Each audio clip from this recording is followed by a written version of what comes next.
KVR news కి స్వాగతం. అమ్మఒడి లోకేష్ ఇచ్చిన పథకమా అంటూ పెన్ని నాని సంచలన కామెంట్స్. రాజ్య భాషా విభాగ స్వర్ణోత్సవ వేడుకల్లో పాల్గొన్న ఉప ముఖ్యమంత్రి పవన్ కళ్యాణ్.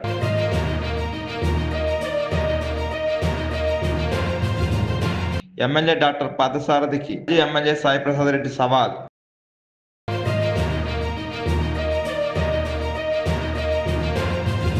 తల్లికి వందనం లబ్ధిదారులతో ముఖ్యమంత్రి చంద్రబాబు నాయుడు మాటామంతి.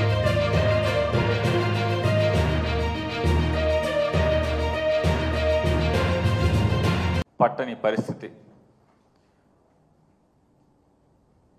పేరు గొప్ప ఊరు దిబ్బ అన్న చందాన పేరు మాత్రం కూటమి ప్రభుత్వం, పైన కింద మేమే, డబుల్ ఇంజిన్ సర్కార్ అంటే రెండు తోసుకెళ్తాయి అంట. డబుల్ ఇంజిన్ అంటే ఏంటి అంటే వెనకొకడు ముందొకడు తోసుకెళ్తారనమాట, నలగొడతారు మధ్యలో. జనానికి అర్థం కాల డబుల్ ఇంజిన్ అంటే ఏంటి. మామూలుగా డబుల్ ఇంజిన్ సర్కార్ ఏంటంటే మామూలుగా అర్థం కావట్లేదు అసలు జనాలకి. ఏంటి డబుల్ ఇంజిన్ సర్కార్ అంటే ఏంటి, రెండు ఇంజిన్లు ఎక్కడ ఉంటాయండి. కానీ ఇవాళ అర్థమవుతుంది ప్రజలకి. ముందు నుంచి ఒకటితో వస్తాడు, వెనక నుంచి ఒకటితో వస్తాడు, మొత్తం మధ్యలో జనాలను సర్వనాశనం చేస్తారనేది ఈ డబుల్ ఇంజిన్ సర్కార్ అంటే ఇవాళ అర్థమయ్యే పరిస్థితులు వచ్చినాయి ప్రజలకి. ఈ కూటమి పరిపాలన అంటారు. ఇద్దరు హామీలు ఇస్తారు, ఒకడేమో నాకు సంబంధం లేదు అంటాడు. ఇవాళ రైతులు గోడు పట్టించుకునేటువంటి నాదుడు ఒక్కడు లేడు. ఈ ప్రభుత్వంలో ఉన్నటువంటి వ్యవసాయ శాఖ మంత్రి జగన్మోహన్ రెడ్డి గారిని తిడతాకు తప్పితే ఒక్క చోట ఎక్కడన్నా ఏ రైతునైనా ధాన్యం పండించినటువంటి పంట కనీసం గిట్టుబాటు ధరలాగా ఏడ్చి తెగనమ్మే పరిస్థితులు ఉంటే కృష్ణా గోదావరి డెల్టాలో ఎక్కడన్నా తిరిగిన పాపాన పోయాడా అని అడుగుతున్నాను. ధాన్యం బస్తా 1200 రూపాయలకి, 1300 రూపాయలకి, 1400 రూపాయలకి తెగనమ్ముకుంటే ధాన్యం మధ్యవర్తులు, పెట్టుబడిదారులు, మిల్లర్లు అడ్డగోలుగా దోచుకుంటుంటే వ్యవసాయ శాఖ మంత్రి ఎక్కడన్నా తిరిగాడా అని అడుగుతున్నాను. ముచ్చటగా సివిల్ సప్లైస్ శాఖ మంత్రి 3 చోట్ల తిరిగితే 3 చోట్ల తెలుగుదేశం పార్టీ కార్యకర్తలుగా పనిచేసినటువంటి రైతాంగమే నిలదీసి ఎందుకురా మన ప్రభుత్వం ఈ దిక్కుమాలిన ప్రభుత్వం అని చెప్పని తిట్టినా కూడా పరిస్థితులు చక్కబడనటువంటి పరిస్థితులు. కోకో, మిర్చి బాధలు, పొగాకు బాధలు, అంటే మిర్చి పొగాకు పండించినటువంటి రైతు బాధలు పగవాడికి కూడా రానటువంటి పరిస్థితులు ఇవాళ ఈ ఆంధ్రప్రదేశ్ రాష్ట్రంలో దాపురించినాయి. జగన్ గారు వెళ్తేనేమో నీకేం పని, నువ్వు వెళ్ళి ఏం చేస్తావు. జగన్మోహన్ రెడ్డి సినిమా సెట్టింగ్ల యాత్రలో అధికారం లేనటువంటి జగన్మోహన్ రెడ్డి గారు వెళ్తానంటేనేమో అడ్డంకులు సృష్టిస్తారు. పోనీ మీరు వెళ్తున్నారా అంటే మీలో ఒక్కడంటే ఒక్కడు వెళ్ళి చచ్చేవాళ్ళు లేడు, ఆదుకుని చచ్చేవాళ్ళు లేడు ఒక్కడో. జగన్మోహన్ రెడ్డి గారు మిర్చి ఆటికి వెళ్తున్నప్పుడు, మిర్చి ఆటికి వెళ్ళే వరకు కూడా అక్కడ మిర్చి ఆడి అంటే మిర్చి పండించేటువంటి ప్రాంతంలో ఉన్నటువంటి ఎంపీ కేంద్ర మంత్రిగా ఉంటాడా? కేంద్రంతో ఒక్కరోజు కూడా మాట్లాడ్డా? రైతుల దగ్గరికి వెళ్ళి ఒక్కరోజు కూడా పరామర్శించరా? ఒక్కడంటే ఒక్కడు ఎమ్మెల్యే కానీ, ఎంపీ కానీ, కేంద్ర మంత్రి కానీ, లేదా రాష్ట్ర మంత్రి కానీ ఎవడన్నా జగన్ గారు వెళ్ళే వరకు మిర్చి ఆటికి ఒక్కడెళ్ళి రైతుల గురించి అజగనుకున్నాడా? కేంద్రంలో ఒక్కడన్నా మాట్లాడా? మీరేమన్నా మార్కెట్ ఇంటర్వెన్షన్ సబ్సిడీ ఇచ్చి ఎక్కడన్నా కొనుగోలు చేశారా? ఆ రైతు రేటు పెంచే గిట్టుబాటు ధర వచ్చేట్టుగా ఒక్కడంటే ఒక్కడన్నా పనిచేసి చచ్చాడా అని అడుగుతున్నాను. మీరు పని చేయరు, రైతుల్ని పట్టించుకోరు, రైతు పంట కొనరు, రైతుకు గిట్టుబాటు ఇవ్వరు. జగన్ వెళ్తే ఏడుస్తారు జగన్ మీద పడి. ఇవాళ పొగాకు కోసం వెళ్ళాడు. వెళ్తే పొగాకు రైతాంగం గురించి వెళ్తే అక్కడికి పచ్చమోకన ఒక 25 మందినో 30 మందినో అక్కడికి పంపిస్తారు రెచ్చగొట్టి.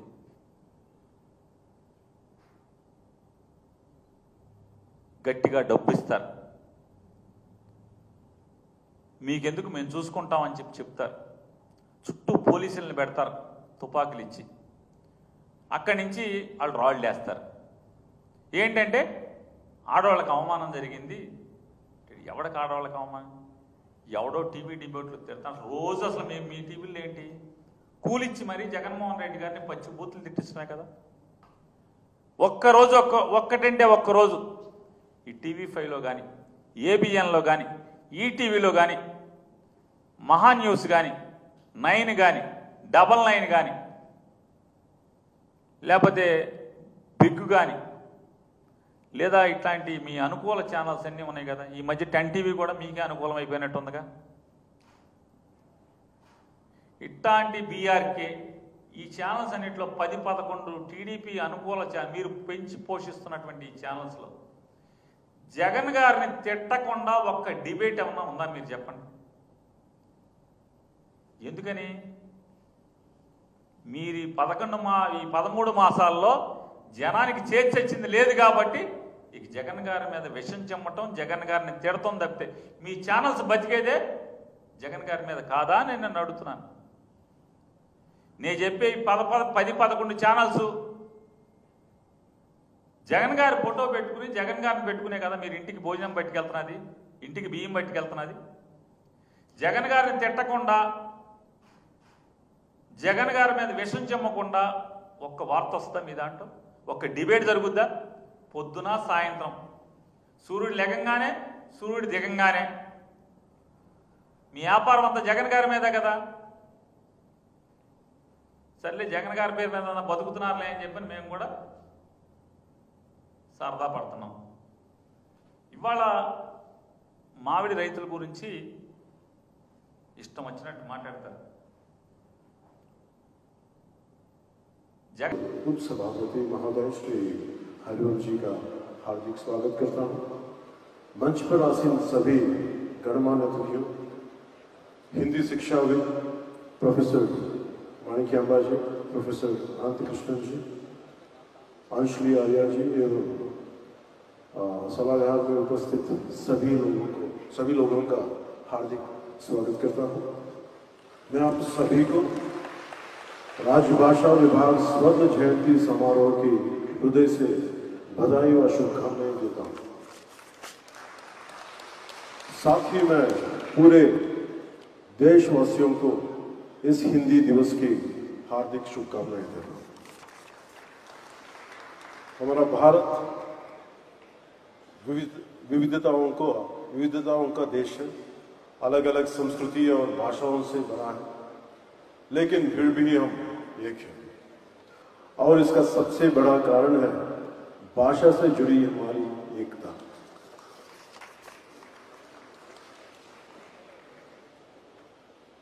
वो कहते हैं ना, कोस कोस पर बदले पानी, 4 कोस पे वाणी। ऐसा ही एक उदाहरण नॉर्थ ईस्ट में अरुणाचल प्रदेश का है, जहां 50 से ज्यादा ट्राइबल लैंग्वेज बोली जाती है, पर एक कॉमन भाषा के रूप में हिंदी उन्हें जोड़ती है।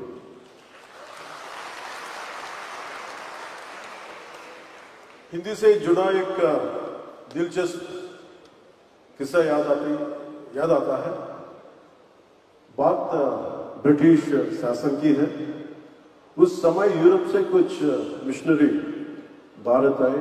उन्होंने आंध्र प्रदेश के एक विद्वान गिड़गु राममूर्ति पंतुलु से एक आदिवासी भाषा से ఏంటి పిల్లలు బాగున్నారా? కూర్చుంటారా? फिर उसी भाषा में धार्मिक किताबों में ఏంటంతా 8th క్లాస్ అందరూ బాగా చదువుకుంటున్నారా? जर्मनी जाते ఓకే, ఈరోజు మనందరం కూడా जापान మీ సోషల్ సైన్స్ అంతా కూడా మీకు ఒక అవగాహన ఉంది, అవునా కాదా? మీ టీచర్ బాగా చెప్తున్నాడా? ఓకే, ఈ సంవత్సరం మీరంతా కూడా 8వ తరగతిలో సోషల్ సైన్స్ చదువుకుంటున్నారు. ఇప్పుడు మనం ఈరోజు ఒక పని చేద్దాం. हिंदी कोई సిద్ధంగా ఉన్నారా? అందరూ అటెన్షన్ లో ఉన్నారా? వేరే ఎక్కడ ఆలోచనలు ఉన్నాయా? మళ్ళా నేను అడిగి చెప్పగలుగుతారా? నేను చెప్పింది యాజ్ ఇట్ ఈజ్ మీరు చెప్పాలి, సరేనా? సిద్ధమేనా? ఓకే, మొదటి టాపిక్. सोशल मीडिया पर ఎవరన్నా హోంవర్క్ చేసుకొని వచ్చారా? చదువుకున్నారా? చదువుకున్నారా ఈ సబ్జెక్టు? అయితే నేను బ్రీఫ్ గా చెప్తాను, చెప్పిన తర్వాత మీరు ఏదైనా అడిగితే సమాధానం కూడా చెప్పాలి. చెప్తారు కదా? ఓకే, మొదటి సబ్జెక్ట్ వచ్చి మనకు వనరులు. వనరుల గురించి మనకు ఒక చిన్న కథ. మోనా రాజు తమ ఇంటిని శుభ్రపరుస్తూ వాళ్ళ తల్లితో గడుపుతా ఉంటారు. అప్పుడు ఈ బట్టలు, పాత్రలు, ఆహార ధాన్యాలు, దువ్వెన్లు, తేనె సీసా పుస్తకాలు చూడండి. వీటిలో ప్రతి ఒక్క దానికి ఉపయోగం ఉంటుంది అనింది. ఎవరు? మోనా చెప్పింది. అందుకే అవి ముఖ్యమైనవి, ఇవి అన్ని కూడా వనరులు అని ఎవరు చెప్పారు? అది అయిన తర్వాత వనరులు అంటే ఏంటి అని రాజు వాళ్ళ అమ్మని అడిగాడు.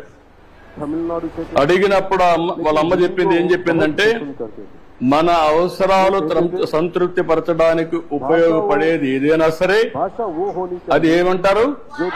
వనరులు అంటారు. మీ చుట్టూ ఒకసారి పరిశీలిస్తే అనేక వనరులు మీరు గమనించవచ్చు.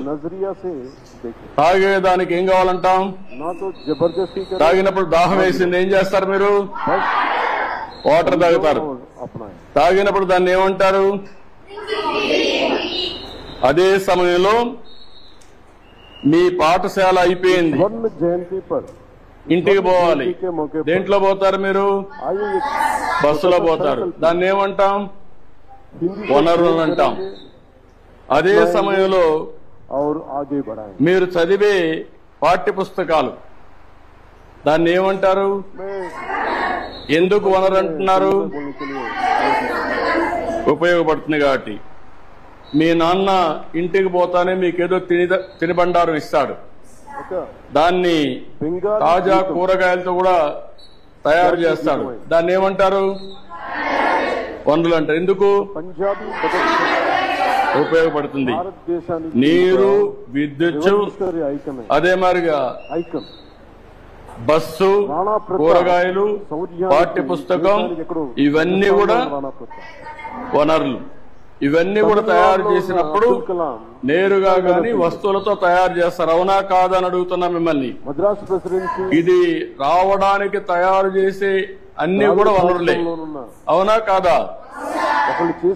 కాబట్టి ఏదైనా ఒక వస్తువు వనరులుగా ఏ విధంగా మారుతుంది అని రాజుకు అనుమానం వస్తుంది. రాజుకు అనుమానం వస్తే వాటికి విలువ ఉన్నప్పుడే వస్తువులు వనరులుగా మారతాయి.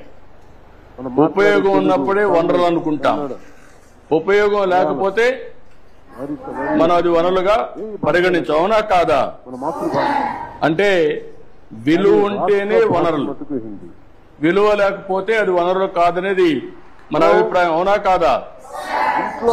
అంటే ఈ రోజు మనం గుర్తుపెట్టుకోవాల్సింది విలువ అంటే వినియోగ అర్హత, ఉపయోగం ఉండాలి విలువ అంటే, అవునా కాదా? అదే సమయంలో మీరు ఒకటి గుర్తుపెట్టుకోవాలి, లోహాలు ఉంటాయి, కానీ మన దేశం కొన్ని విలువలు ఉంటాయి. ఏకం కావడానికి మీరు ఇంకా చదువుకుంటా ఉంటే నాలెడ్జ్ని పెంచుకుంటూ పోతే మీకు అనేక విషయాలు తెలుస్తా ఉంటాయి. అలాంటి రాష్ట్ర భాష ఈ రోజు రాళ్ళు రెప్పలు ఉంటాయి, అందంగా ఉంటాయి, ద్రావిడ భాష దానికి విలువ ఉండకపోవచ్చు, తెలుగు కానీ రెండు కూడా ముఖ్యమైనటివి. మానవ సహజ వనరుల్లో ఇంకొక విధంగా అవసరాలు తీరుస్తాయి. ఇప్పుడు రాయి ఉంది, మీకు ఉపయోగపడదు, కానీ రాయి వల్ల ఏమవుతుంది, కంకర తీస్తారు, అక్కడ కూడా ఉపయోగపడుతుంది. ఈ విధంగా వనరులు విద్య, వైద్యం, వ్యాపారం, ఉపాధి, వీటన్నిటికీ అన్ని భాషలు, వీటి కోసం అన్ని భాషలు, మాండలికాలు, గోడల్ని ఛేదించుకొని వెళ్ళిపోతున్నాయి వీటి అవసరం కోసం. ఇలాంటి సమయంలో హిందీ వద్దనుకోవటం, హిందీని వ్యతిరేకించటం రాబోయే తరాల అభివృద్ధిని పరిమితం చేసినట్టు. ఒకరితో కలవడం అంటే, మన హిందీని నేర్చుకోవడం అంటే మన ఉనికిని కోల్పోవడం కాదు, మనం మరింత బలం చేకూర్చడం. మనం ఇంకొక భాషను అంగీకరించడం అంటే మనం ఓడిపోవడం కాదు, కలిసి ప్రయాణం చేయడం. హిందీని రాష్ట్ర భాషగా అడగటం అంటే, రాష్ట్ర భాషగా ఉండటం అంటే it is not a submission, it is an edition. English నేర్చుకుంటేనే కదా మన ఐటీ రంగంలో అందిపుచ్చుకోగలిగాం. అలాంటిది దేశం మొత్తం మీద హైయెస్ట్ పాపులేషన్ మాట్లాడే థర్డ్ హైయెస్ట్ లాంగ్వేజ్ హిందీ. మరి దాన్ని నేర్చుకోవడంలో అడ్వాంటేజెస్ ఉన్నాయి కానీ డిసడ్వాంటేజెస్ ఎప్పుడు చూడాలి. ఉర్దూని యాక్సెప్ట్ చేసి, పర్షియన్ని యాక్సెప్ట్ చేసి, ఉర్దూని యాక్సెప్ట్ చేసి హిందీని మీరు మా మీద రుద్దుతున్నారనేది చాలా చాలా అవివేకం అనిపిస్తుంది. If you could accept in Urdu, why don't we accept Hindi? What is the problem there? అందుకని ఇంకొకసారి ఈ రోజున south Indian films 31% of the films హిందీలో 70 రెవెన్యూ వస్తున్నాయి. వ్యాపారానికి హిందీ కావాలి, వ్యాపారానికి 24 గంటలు ఏ విధంగా కూడా ప్రజల మధ్య పెట్టే పరిస్థితి చూడదు. అందుకే ఒకటే చెప్తా ఉన్నా, ఏదున్నా కూడా జగన్మోహన్ రెడ్డి పరిస్థితి ఉందంటే, ఇప్పుడు జగన్మోహన్ రెడ్డి కూడా కేసులో ఇరికియాలని చెప్పేసి ప్రయత్నం చేసే పరిస్థితి జరిగింది. అయినా జాత కాలేవాడిని. ఎందుకు కాలేదు? ఆయన ఏం తప్పు చేయలే. ఏదున్నా కూడా ఇచ్చిన మాట ప్రకారంగా ప్రజలకు అందించాడే కానీ ఏ రకంగా కూడా అందరూ కూడా బీసీ, ఎస్సీ, మైనార్టీలంతా కూడా వచ్చి పెద్ద ఎత్తున ఈరోజు విస్తృత స్థాయి సమావేశంలోకి పాల్గొని విజయవంతం చేసినందుకు కూడా ప్రత్యేకంగా నేను ధన్యవాదాలు తెలియజేస్తా ఉన్నాను.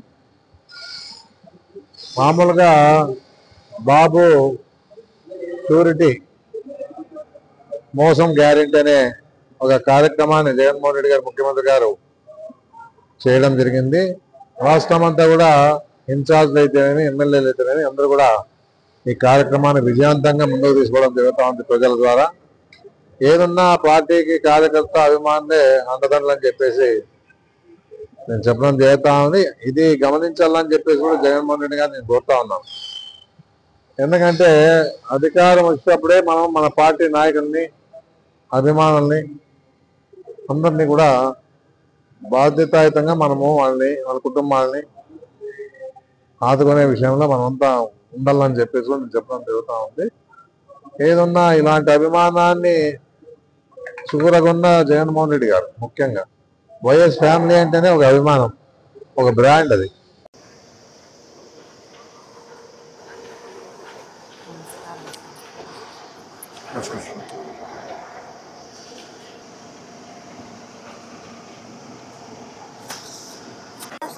నమస్కారం. వద్దు మా పని చేద్దాం, నా పని అంటే. నమస్కారం. ఓకే అమ్మా, థ్యాంక్ యూ. నీ పేరేంటమ్మా? మాధవి సార్. మాధవి. మా ఆయన పేరు నరసింహులు సార్. నాకు 4 పిల్లలు సార్, 4 గవర్నమెంట్ స్కూల్లో చదువుతున్నారు. నీ పేరేంటమ్మా? సనాతన నీ పేరు? Balu sir. Balu. Baby sir. Baby. Narasamma. Narasamma. అందరికన్నా చిన్న సార్, అందరికన్నా రౌడీ అంట సార్. First time. అదేమ్మా. చాలా సంతోషం. Thank you. చాలా నలుగురు పిల్లల్ని బాగా పెంచుతున్నావమ్మా? పెంచుతున్నా సార్. అప్పుడైతే ఒక్కరికే పడేది. ఎట్లా ఇంకా మిగతా ముగ్గురు పిల్లలని ఎట్లా నేను చదివించుకోవాలని ఏదనైతే నాకు ఉండేది సార్. ఇప్పుడైతే నాకు చాలా సంతోషం. మీ ఆయన ఏం చేస్తాడమ్మా? మామూలు కూలి పని పోతాం సార్, నేను మా ఆయన. ఇద్దరు కూలి పని చేస్తారు. భూమి ఏమైనా ఉందమ్మా? ఏమీ లేదు సార్. ఇల్లు కానీ సొంత ఇల్లు లేదు సార్. బాడీ ఇంట్లో ఉన్నాను. 2,000 సార్ బాడీ ఇంట్లో ఉన్నాను. బాడీ ఇల్లు. ఈ అబ్బాయికి ఏంటి ఆరోగ్యం ఏంటి? పుట్టడమే అట్లే సార్. చర్మ వ్యాధి అంట సార్. 13 సంవత్సరాలు పనులు రాలేదు సార్. ఎండకు తట్టుకోలేడు సార్. ఎనీ టైం నీళ్ళు పోసుకుంటానే ఉంటారు. చర్మ వ్యాధి అంట. దానికి ఎక్కడ చూపించారు? రండి. పుట్టపర్తిలో పుట్టపర్తిలో చూపించావు. ఏం కాదమ్మా, అది చిన్న ఇట్రా, ఇద్దరు రండి. మామూలే. మా పిల్లోడు వేడికి తట్టుకోలేడు కాబట్టి ఎనీ టైం నీళ్ళు పోసుకుంటారు. అంటే చెంపకాయలు అనేది పుట్టినలేదంట సార్ బాబు. అట్లా ఇప్పుడు మందులు వాడుతున్నారా? చెప్తున్నారు సార్. మందులు వాడుతున్నారు. అప్పుడు కన్నా ఇప్పుడు బాగుంది సార్. భోజనం బాగుందా? అప్పుడంటే మెత్తగా గింజిగా ఉండేది సార్. ఇప్పుడు బాగుంది సార్, పొడి పొడిగా. ఇప్పుడు బాగుంది. భోజనం బాగుందా? సన్న బియ్యం పెడుతున్నారా? తినడానికి బాగా రుచిగా ఉందా? రాజాలు అప్పుడు పురుగులు ఉంది సార్. ఇప్పుడు బాగుంది సార్. ఇప్పుడు బాగుంది సార్. స్కూల్ కూడా పరిశుభ్రంగా ఉంది. ప్రైవేట్ స్కూల్ మాదిరిగా ఉంది, కార్పొరేట్ స్కూల్ మాదిరిగా. ఎప్పుడు ఇంత శుభ్రంగా ఉంటుందా? బాబు గారు వస్తున్నారు, శుభ్రం చేశారా? ఎప్పుడు శుభ్రంగా ఉంటుంది కదా. మీరంతా రోడ్డు మీద కాగితాలు వేయరా? డస్ట్బిన్ వేస్తున్నారా? నీట్గా పెట్టుకుంటున్నారా?